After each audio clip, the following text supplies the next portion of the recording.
Hello, everyone. Welcome to the online information session for the Urban Planning Program at GSAPP at Columbia University. And my name is Weiping, a professor and the director of the Urban Planning Program here.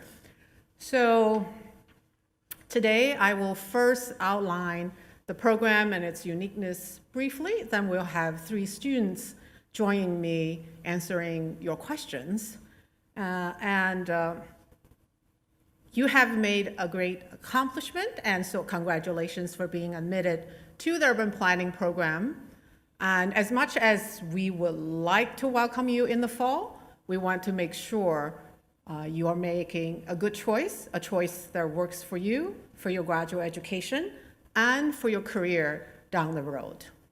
So the Urban Planning Program here at GSAPP has a fairly long history. We're not the oldest, Harvard probably is. We are probably the next in line. As you can see, a number of key efforts happened along the way. And by now, we have both a master's program, about 50 to 60 students each year, and that's a 2-year program. And then we also have a PhD program that's much smaller. Supporting both programs is a group of very engaged full-time faculty. Here, you can see some of the publications and books by the full-time faculty, and you will also be able to see some more detailed information on these slides. And some of you may have been in touch with some of the faculty, and I would very much encourage you to reach out to these faculty if you are interested in the areas that they are working on, and also the courses that they are teaching. A little bit later in my outline, I will also give you some information about a very important army of part-time faculty we have who are seasoned practitioners. So in short, the MS Urban Planning Program is accredited by the Planning Accreditation Board, and it's a 2-year program, professional degree with 60 points. So the point here is slightly different from credit, but similar enough. So for every student, you need to complete 27 core courses, mostly in the first year, as you will see in a minute, and then 33 electives. At least 12 points in those electives need to be in a particular concentration. As you can see, we have 4 concentrations. And many of our students actually take 2 concentrations, just involving some strategic planning of the elective courses you will be taking. And then beyond those 27 plus 12, so the other 21 points that you take well at the planning program, you can actually take them here in the planning program or in GSAPP, or in SEPA or other schools across Columbia. And that offers a great deal of flexibility to our students in terms of how they can satisfy their interests while here. So as you can see, the 4 concentrations are built environment, community and economic development, international planning and development, and urban analytics, which the last one of which is the newest of our concentrations, and probably the most popular one now. And just really quickly, and some of you have asked the questions of do students choose concentrations and how they choose it?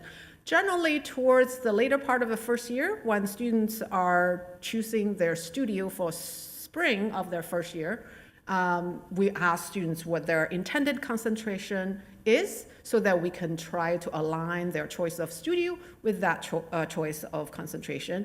But really, the final determination is made at the end of the fall semester of 2nd year, by which time we want to make sure that the students have registered for sufficient number of courses in the final spring semester.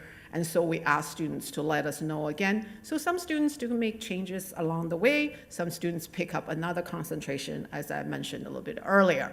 So here you can see a very typical program of study once you enroll in the master's degree. So the first 2 semesters involve quite a bit required courses: history and theory of planning, GIS, planning methods, economics for planning. planners, planning law, and planning studio. And so these are really the 4 key required courses. We have a 7th element of the required courses, which is thesis or a capstone that will be in the 2nd year. And the design of this core curriculum is very much well thought through. And particularly in the first semester, we want to lay down both the theoretical foundations with a very strong emphasis on global outlook and social justice in the history and theory of planning course, and then some of the fundamental skills and techniques required in planning in the GIS and planning methods class. And then, as I mentioned a little bit early on, the planning studio is an important client-based, real project-based, group-based course in the 2nd semester. And our students actually have a choice of usually every year we run anywhere between 5 to 6 different studio topics. We try to cover different types of interests for students. About at least half of the studios. So for instance, this year, out of the 5 studios, 3 are travel studios. And so the students can choose what their interests are, and we then try to assign. And we are very happy in the last couple of years, we've been able to honor all of the top 2 choices of studios for students. And then in the last year, in their 2nd year, thesis and capstone requires 2 semesters work. The capstone option is very new. I think one of our students here with me today will be able to choose that option. That option requires you to have a real client and on individual-based work to produce either a consultant report or other kinds of products required by the client. The thesis is a traditional liberal art kinds of approach, very research-based, in-depth exploration of a topic of a student's choice. So many of you have asked, what makes Columbia's urban planning program unique? And I want to highlight here, you probably also have seen my description in the letter to you through the admissions office, that we really are very proud of our strength in the global outlook, attention to the built environment, and our focus on social justice, and last but not least, our strengths in analytics. And because of the relatively smaller size of our full-time faculty, and we really are not the kind of planning program that covers every single aspect of planning, so we try to have more strong aspects that we focus on. If you take a look, what makes our unique here, I would like to say in the last few years, we've also really tried to make our curriculum to have a stronger comparative perspectives. Many of our students hope to work globally after graduation, and you can see the number of topics that we offer on or with comparative perspectives. We also really trying to prepare our students to be ready for emerging areas of planning, not just the traditional areas of planning such as land use or transportation. We are really looking at social entrepreneurship, machine learning, and sustainable design and planning. Oops, there's a typo there.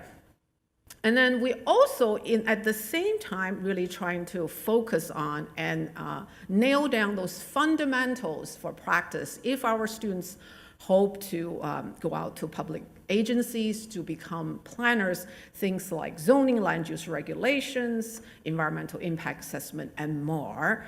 Last but not least, we really try to build skills for our students in the fundamental ways of critical thinking, writing, community engagement, and even digital design and visualization, given that we're in the design school. So here you will see some of the opportunities for going global, not only in the planning program, but also at GSAPP as a whole.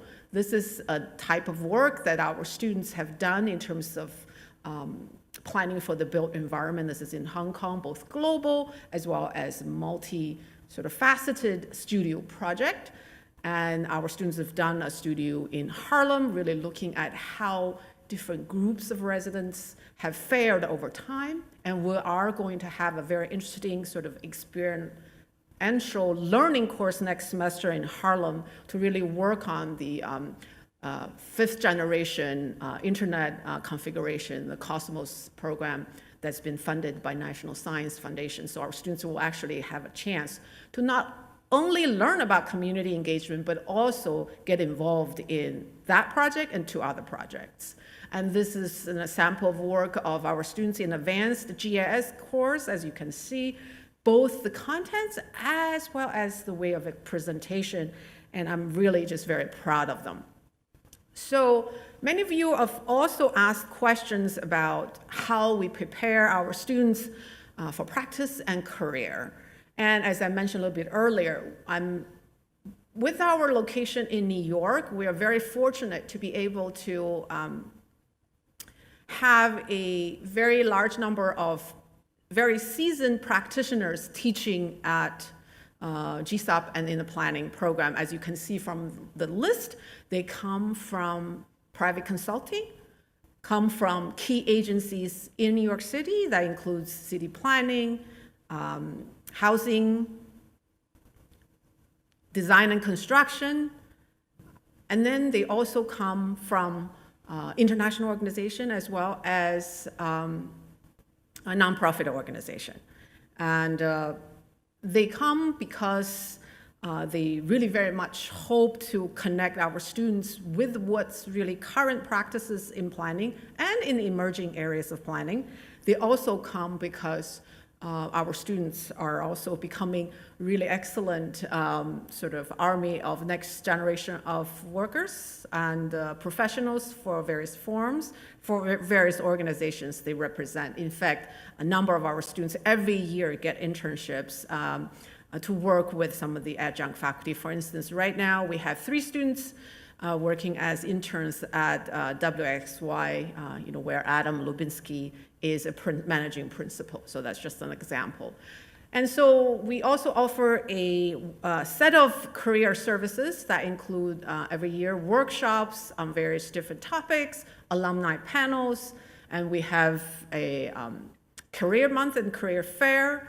In addition to that, we connect our students with our alumni both through a speed networking event as well as a mentoring program that is one-on-one, 1 student and 1 alumni.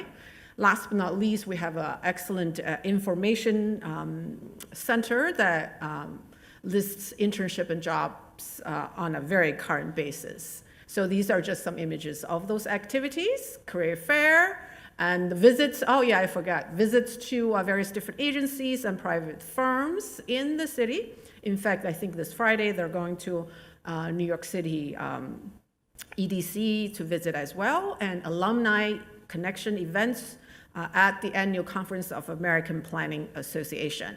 So if you take a quick look, I know this is a very long list, it's hard to look, but you can see our graduates get to work in the public sector, private, nonprofit, as well as international organizations. If I have to break them down slightly, about a third, and third, right? So that's how our graduates ended up working in. And a lot of the graduates do end up staying in New York because the wonderful opportunities that New York offers, both in terms of domestically oriented work as well as globally oriented work. And, but increasingly our students are going to international organizations, federal agencies, and other organizations around the country. And I'm really trying to be encouraging our students to look beyond New York. But the truth is, New York is both our classroom and launching pad for the students and for our projects. And some of you have also asked about the internship opportunities. These organizations also actually are quite representative of the kind of internship that our students can get, particularly in the summer between the first and second year, and then many of our students also work in their second year part-time. And quickly, and pretty much the last part has to do with some of you have questions about what our students do during school and what kind of impact they have while they are at school. And so I just give you some examples. Here, a number of our students are participating in the Faunathon, really support the post-Maria recovery in Puerto Rico. This was about a year ago and featured in the New York Times. And then our students, we have a large number of international students as well as particularly from China. The students organize annually a conference gathering scholars from around the country and sometimes around the world to really look at pressing issues in urbanization in China. We have a student organization. We have a number of student organizations, but this one, the Program Council, is the most active in terms of gathering inputs from students, really trying to figure out what best will work for the students and for the program. Here you can see their activities. Students connect with local NGOs. This is volunteering at a farm-to-table nonprofit. And then we have a magazine. And we, Urban, which is fantastic, and each semester there's an issue, and they are purely produced by students and with a theme every time. And this is our proud graduates, the group of graduates in 2017, so that's roughly the size. As you can see, those who are standing on top. So with that, we're going to move on to a number of questions from you, and I will also have 3 current students join me. Okay, so maybe we can spend a minute to introduce yourself. Hi, I'm Anna Stokes, and I'm a second-year student. Hi, I'm Argelis Gonzalez, and I'm a first-year student. Hi, I'm Michael Montilla, and I'm a second-year student. Thanks for coming, and I'm sure your answers will be very, very useful for the prospective students. So maybe let me shoot out this first question in the section that is called program uniqueness, and I think I've answered most of the first few questions. But here, some of the students are interested. Why did you choose Columbia, right, over other choices? So for me personally, I was very interested in the urban analytics concentration, and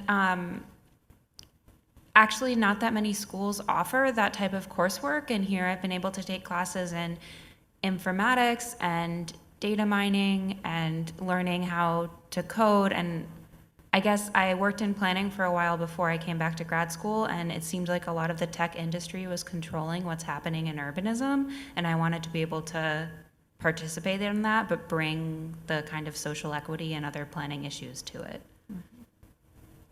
Anyone else? In my case, I was working with the federal government before being admitted into the program, and similar to Anna, I was drawn by the urban analytics focus that Columbia offered because I wanted to get a better understanding on how to use machine learning and other frameworks to better create forward-thinking policy. For me, it was a combination of knowing how great the academics are here and also the fact that you will be studying in New York. And there's probably no better city in the world to study urban planning in than in New York. Yeah, so actually to continue that question, New York really kind of is that wonderful lab and opportunity. And so we have a number of questions on the curriculum.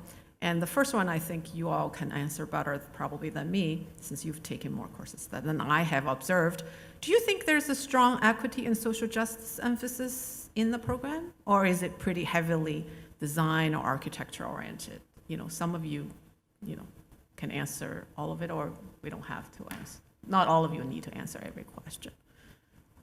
There's definitely a strong social justice element in every course that you take.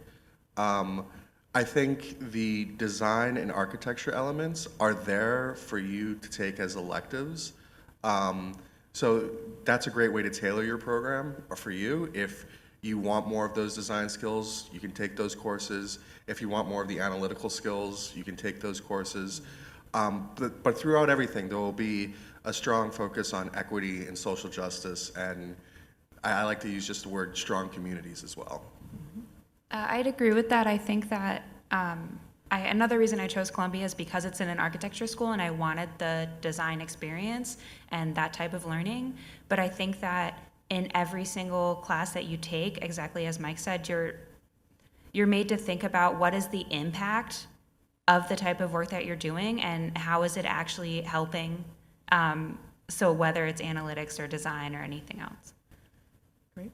So what opportunities, if any, do students have to exercise theories that they learn in class in the real world? I think there are a number of great opportunities in the program. For instance, there are a number of practicum courses that you can take. There's also the studio, which I'm currently taking, and it has been a great experience. And our studio is very unique because it's combined with the School of Architecture. So we get a taste of both planning and how architecture and design fit into planning in our case. Yeah, let me actually speak a little bit, adding on to Ahanla's comments, that because we're in the architecture school, we really try to connect better with the neighboring programs. So we have a studio every year jointly with the Master of Architecture program. That's where he's in now. And then we also have an elective every year, joint elective studio jointly with historic preservation. And then we have a number of courses, really are very much having students from all of the other programs. And then the school has a number of courses, primarily on Friday mornings, where students from all different programs participate together. So we have another question about international opportunities that the program offers. So the major international opportunities are studio, as I mentioned earlier, that we have at least 2 or 3, usually 3 travel studios in the spring semester for the first-year students. And Mike actually is working on a studio as a TA. You want to tell us a little bit about that? Sure, I'm the TA for the Pier 76 studio, and it's almost the inverse of an international studio. It's a very local, and it's also a very small and specific site compared to most of the other studios, which I think gives a richness to the breadth of the studio topics, because in some studios you'll be talking about a large master plan for an international site, and other studios you'll be talking about a relatively small site with singular issues, but both studios are equally important, and the product that you produce is very important to the client. Right, so that speaks to another question, that how do we pick clients, right? So I have a adjunct faculty helping me every year to really try to select very carefully the studio projects. So we really try to make sure the topical interests are varied, as you can hear from what Hanlis and Mike have been talking about. But also we're really trying to strategically partner with key organizations in the city. For instance, Department of City Planning, Manhattan Borough President's Office, and Pier 76 is with a nonprofit park trust. So internationally, the studios are selected more in terms of we want faculty to have expertise in those countries, in those areas, so we don't just shoot in and shoot out.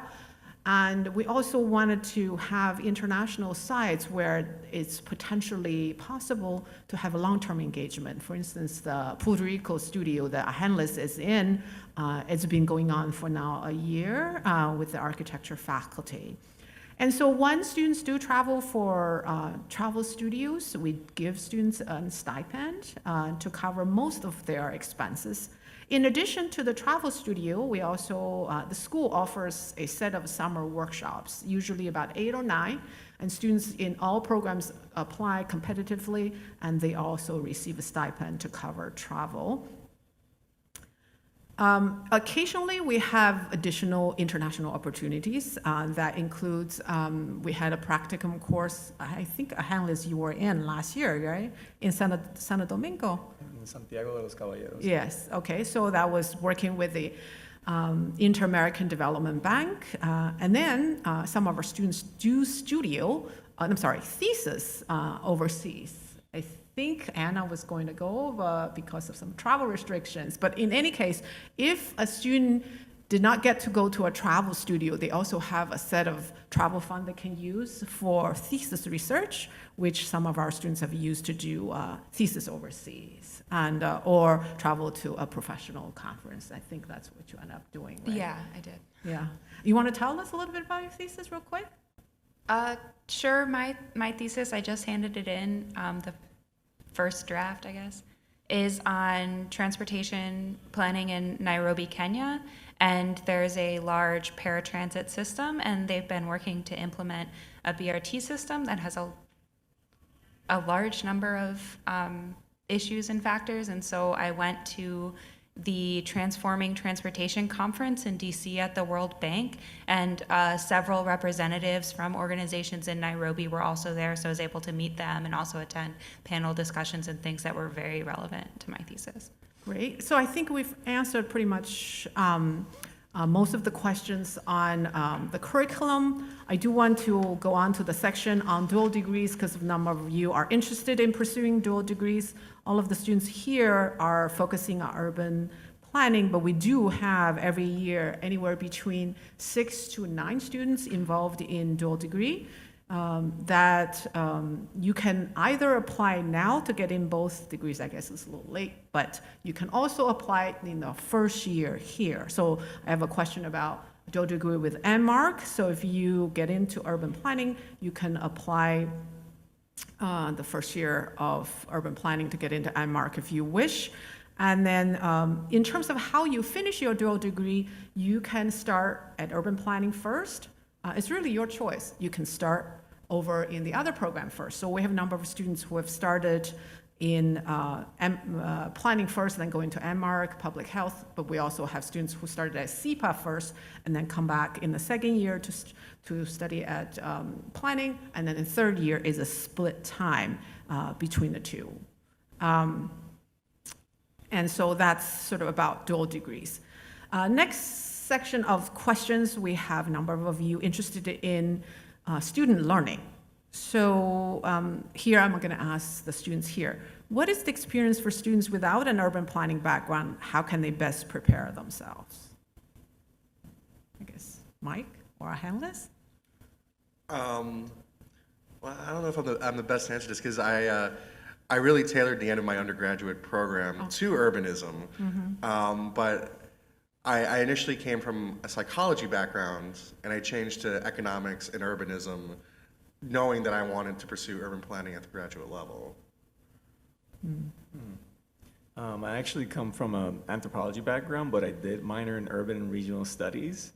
One advice or suggestion that I have for you all would be to, if you have the opportunity over break, maybe just get exposed a little bit to some free courses on maybe GIS or even machine learning, so that you can get just acquainted somewhat with those fields.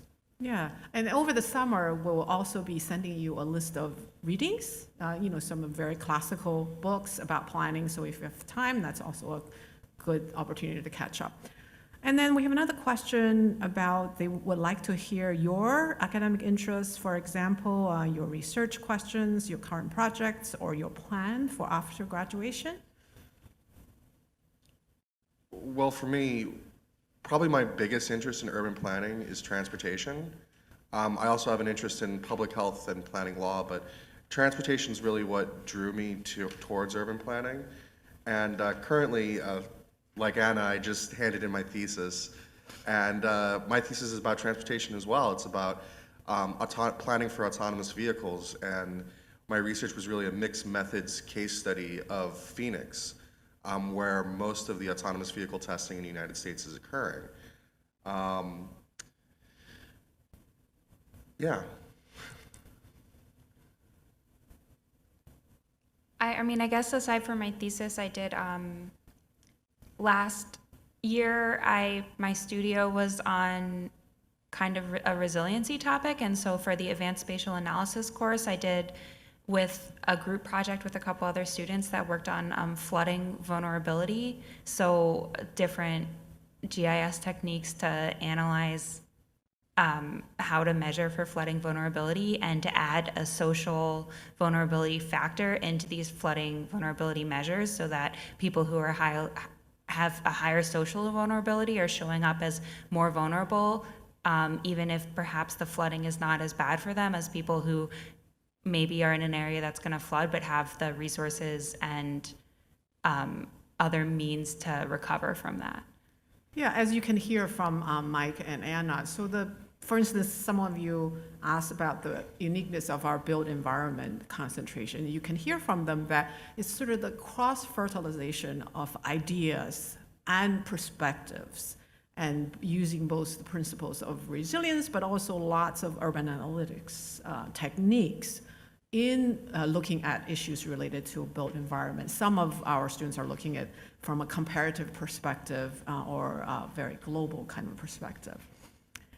I have another question about how accessible are faculty in the program. How do you find the best time to discuss with your professors during studio? Is it during studio critiques, or are there outside times available to discuss projects with faculty?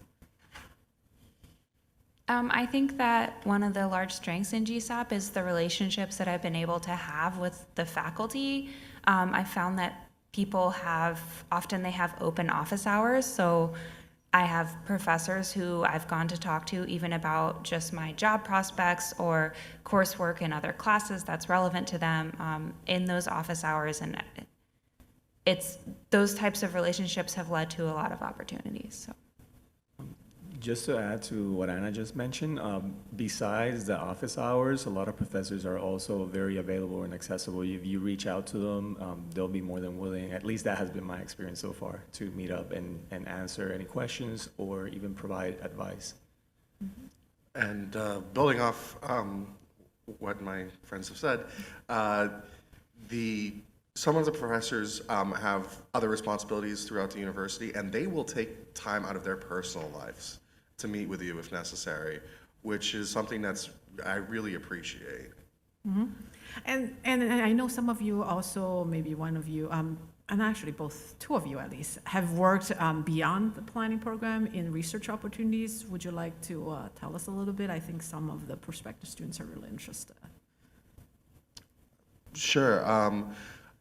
Over last summer, and actually up until December of last year, I was working on a study at the medical school at Columbia, looking at the effects of polluted environments, or environments with high levels of air pollution, on children with pulmonary diseases. And they wanted someone with some experience with urbanism and planning and GIS work, and sent out an email, and they said, oh, you look like the perfect candidate, and it ended up being a really worthwhile and rewarding experience. And I've worked at the Center for Spatial Research, which is a GSAPP research institute. I ended up in a research assistant position first for the spring and the summer, and then I'm a TA for them now. And all their work is just looking critically at different ways you're measuring urbanism and spatial issues. I worked on a series of projects surrounding around conflict urbanism.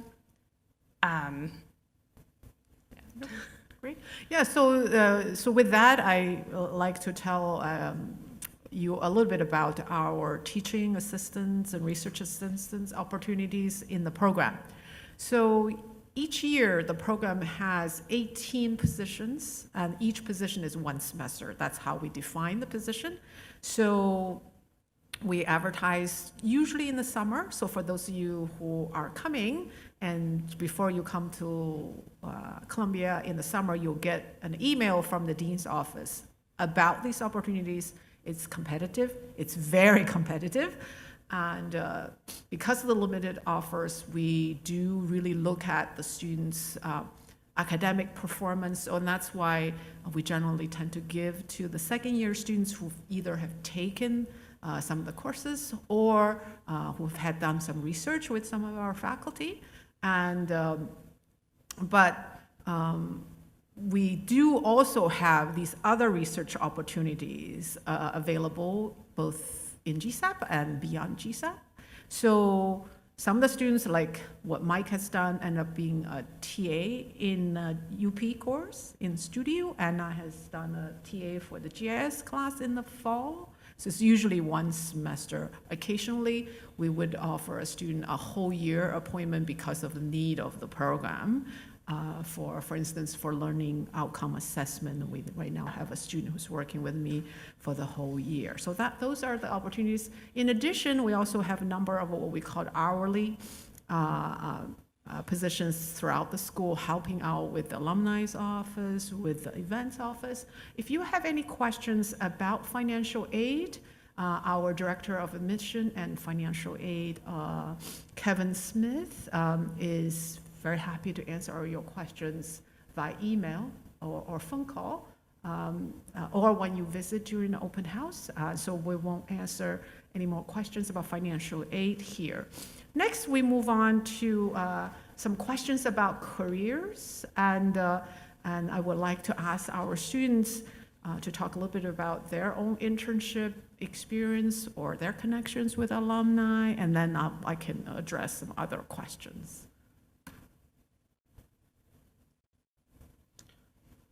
Well, probably the strongest relationship I have with an alumni is actually through the mentor program. I was paired with a mentor, David Perlmutter, who is a transportation consultant at Nelson Nygaard, and he's really helped me kind of navigate the career searching process. I'm not yet sure exactly who I'll be applying for. I'm not sure where I'll be moving.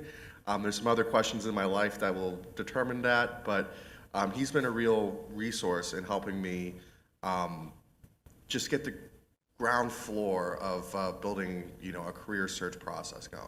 Yeah, actually, Mike, do you mind if you just tell a little bit about how the mentor, program works for you?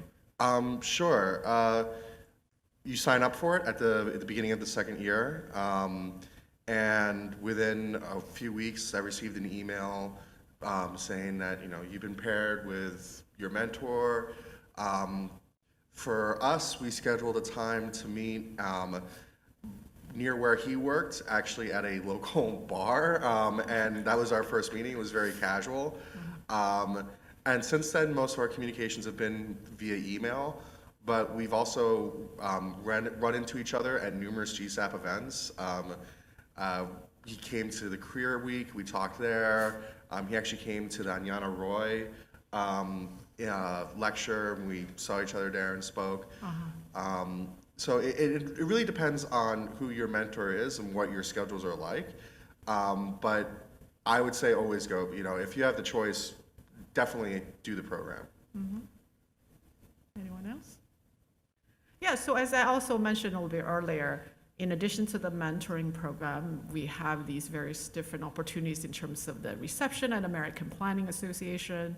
And when we have major talks here, like Dean's Lecture or so on, we invite our alumni to come. We have alumni panels, we have career fairs. Oftentimes, I would say half the people who represent the agencies at the career fair are our alum. And so you also have that opportunity to connect. I have a question about whether the Master of Urban Planning program will attain a STEM designation. STEM stands for Science, Technology, Engineering, and Math. And that is actually a list maintained by the Homeland Security Department on, I would say, something like 50 or 60 different disciplines that are designated as STEM. So our faculty has had a discussion, and we really feel strongly about the multidisciplinary nature of the planning program, and also the procedures through which the designation can be obtained at Columbia University are quite different from many other universities. So at this point, we don't have plan to actually get the STEM designation for the program. All right, we have quite a bit questions for student life, and I think we'll devote the rest of the session on student life. And so let me quickly ask all of you to talk a little bit about housing. How do you choose your housing? Is it affordable, realistic? How do you sort of maneuver the process? For me, I chose to live in Washington Heights, which is just a couple neighborhoods north Of GSAPP, generally, if you're looking at living in Manhattan and you're concerned about price, if you go north, it gets a lot more affordable.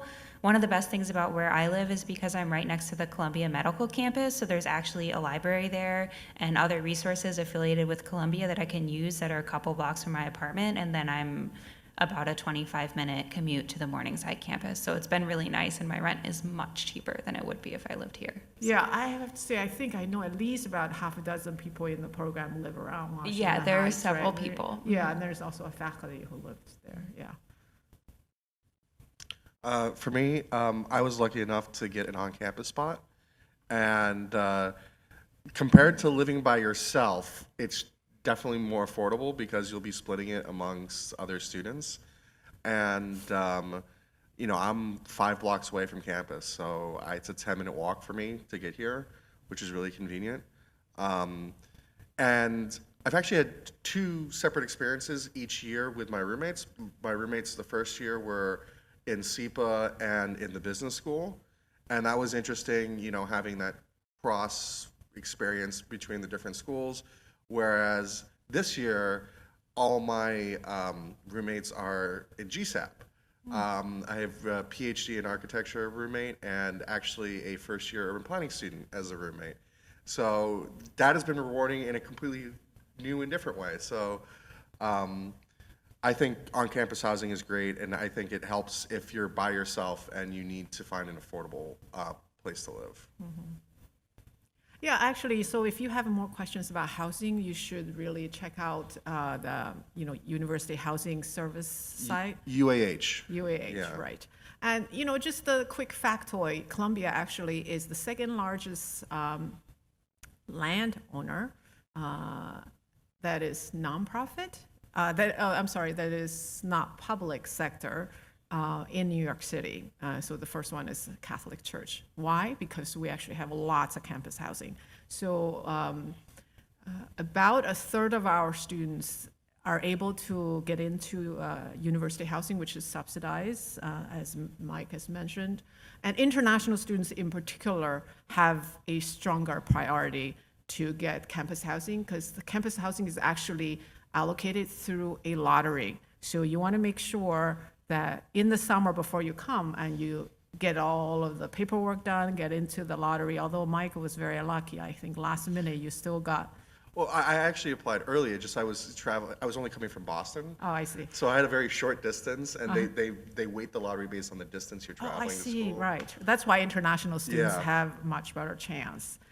And so if you have any questions about housing, we'd be happy to connect you with some of the international students who have been able to find housing fairly well in the city. Okay, so the next set of questions really talk about how you fund your education, what are some of the opportunities for you to fund and how you feel about this, the debt that you get into while going to graduate school. I know it's somewhat of a personal question. If you can share any sort of general insights, that would probably be helpful to a lot of our prospective students. For me, I waited a long time before I went to grad school, in huge part because of the cost. And so that has been significant because, one, I was able to save a decent amount of money before I came to grad school, which has helped me a lot. And two, I have been able to retain a relationship with my employer, who I've a private consulting firm where I work as a planner, where I worked for a few years before grad school, and I continue to work part-time. And that has been a significant portion of income. Other things about me are very, I think, different financially because I'm married. So there's also ways in that I have other financial resources that other people don't have. Yeah. I have 3 jobs, Right. and I also take out some loans. And also, I had some money saved up before I came here. I think the school gives you a lot of options for jobs on campus. 2 of my jobs are through the department. One is a TA and one is an editor for the magazine. And they definitely help out, especially in terms of just having money to be able to go shopping and get food from the grocery store. So it's doable. I'll say that. Yeah, and I also, similar to Mike and Anna, I had saved up for a couple of years, and I also have some funding from school, and then I used to be in the service. So I'm also tapping into my GI Bill, which is a military funding program, and so I'm pretty much in good shape for this year. I'm planning now. I have already applied for a few different opportunities for the upcoming year. Yeah, so I do know, and we very much appreciate the fact that the graduate education is very costly, and so we really try to connect our students with the various opportunities, in addition to those, TAs and RAs, and also scholarships through a merit-based allocation system. We also are in a very good working relationship with the Fund for New York Fellowship Program. And so every summer, we place 4 to 5 students into this internship program that is running the entire second year of your study, and it requires up to 15 hours of work and with some pay. I mean, I know the pay is not great, but it helps you both for some financial resources as well as get a foot in the door. And then the work is primarily working with community boards in various different parts of Manhattan. Some actually ended up working in other boroughs of New York, but most of the students, I think, are in the Manhattan borough with the community boards.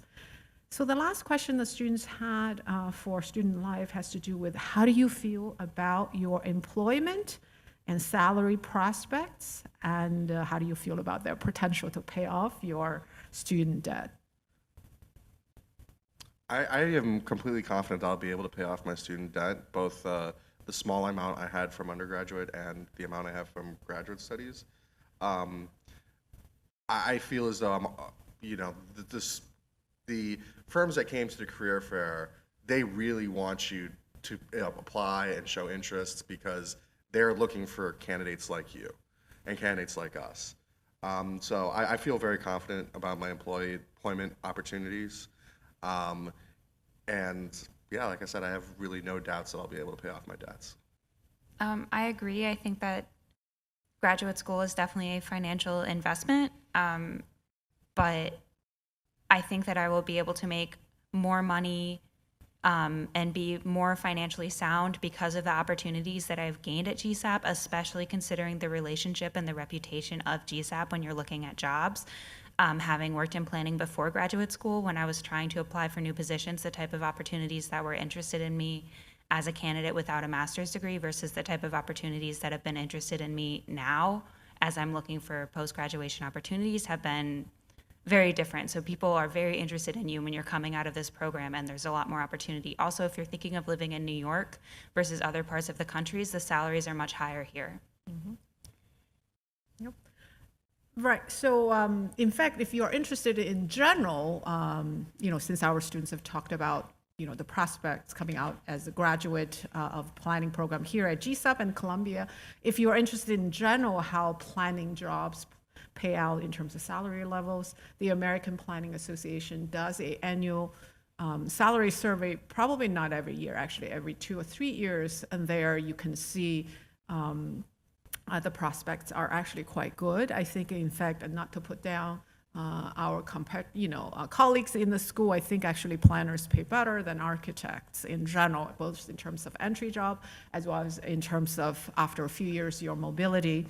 And then if you also are interested, you can go into Bureau of Labor Statistics, type in urban and regional planning, you'll get the average salary levels there, and it's actually quite good.